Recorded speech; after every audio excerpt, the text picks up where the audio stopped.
So Daredevil Born Again Season 2 won't be terrible. It's not going to be as bad as Season 1 because this time they got a plan. Look, I know some people really didn't like Season 1 or some people are mixed on it. I'm not. I love it. But hey, let's hear why they're saying they're gonna deliver a season that won't suck.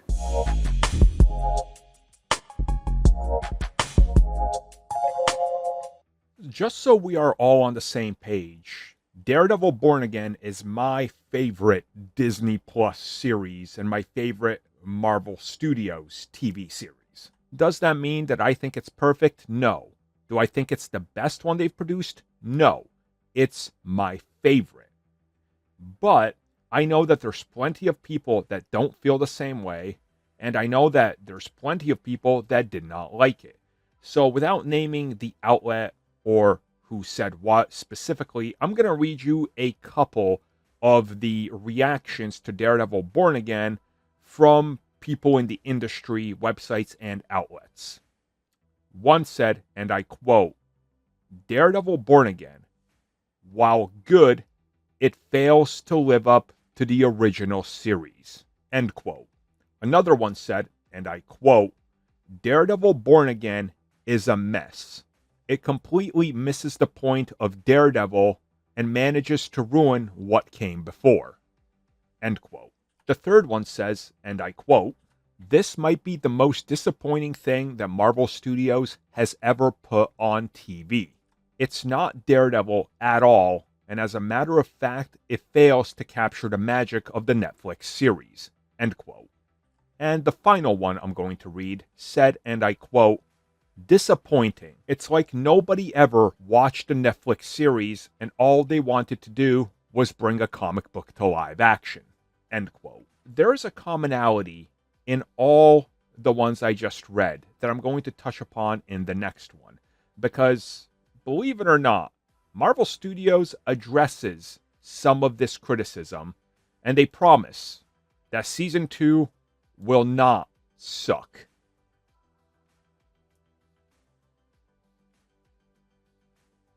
So are these criticisms valid? Yes, they're opinions. But I think you'll notice that something that they have in common is that, at least to me, it sounds like that they just want more of the Netflix series and nothing else. They just want the same thing over and over, which is interesting because the Daredevil Netflix series was not glazed as much as it is now. We are getting a bunch of revisionist history. Season 2 specifically got a lot of criticism, and Season 3 also got its fair shake of people saying this doesn't feel right. A lot of people do agree that Season 1 was probably the best. So Marvel decided to talk about this. So recently, in an interview with Collider, the executive producer, Jess Wingto, talked a little bit about Season 2, addressing the first season of Daredevil Born Again having problems with its production, talking about how they shot a specific amount of the series, aka 5 episodes, and then it didn't work. So they went back to the drawing board.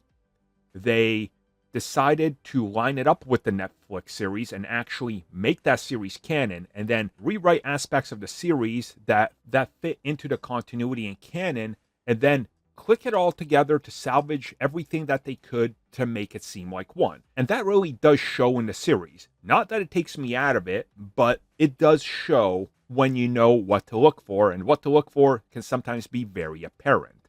So there's multiple paragraphs that Jess kind of talks about the approach to Season 2 and going forward to Season 3.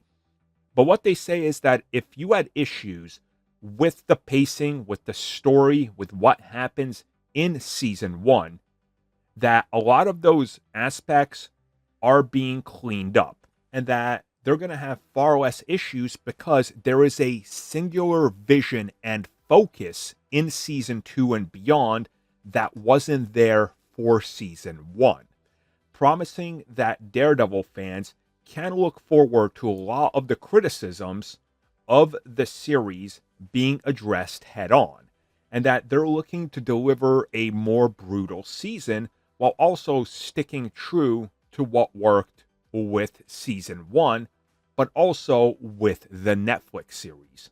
Which brings me to the next set of news and the criticism from fans.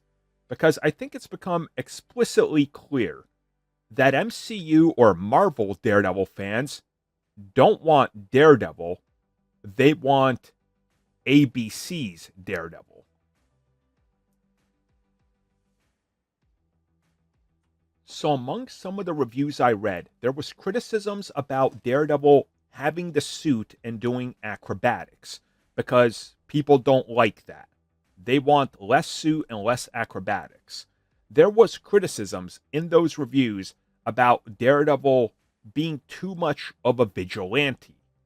There was criticisms about other vigilantes appearing in the series.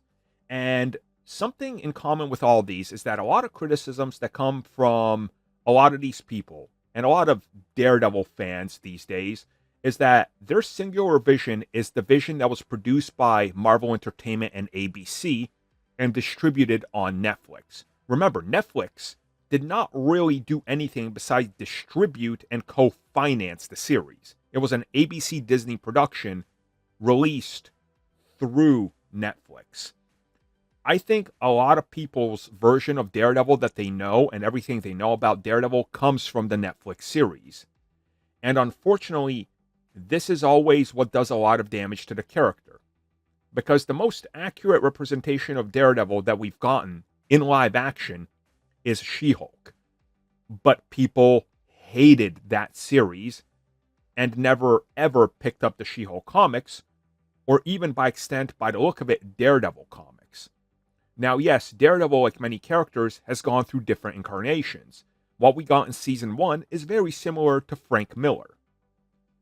What we got in Season 2 is sort of like 2005 to 2015 Daredevil. Season 3, a mishmash of like 4 different decades. So we have this problem where Daredevil isn't even Daredevil anymore.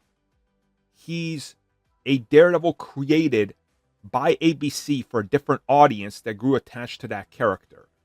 And now I fear that no matter what they do with Season 2, there's gonna be backlash.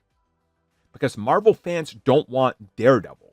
They want Marvel Entertainment's Daredevil. And if they try to mimic that, they're gonna lose the vision of what they're going for.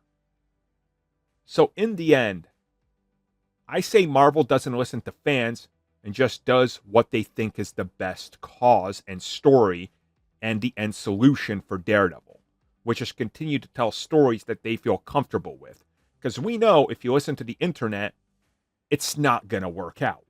Thank you for checking out that video, and thank you for your continued support. Feel free to like, share, subscribe, do whatever you will, and if you're so inclined and would like some additional content from us, which includes unfiltered content and bonus discussions, we do offer exclusively in our member section. We hope to see you there. So thank you for watching, and have a good one.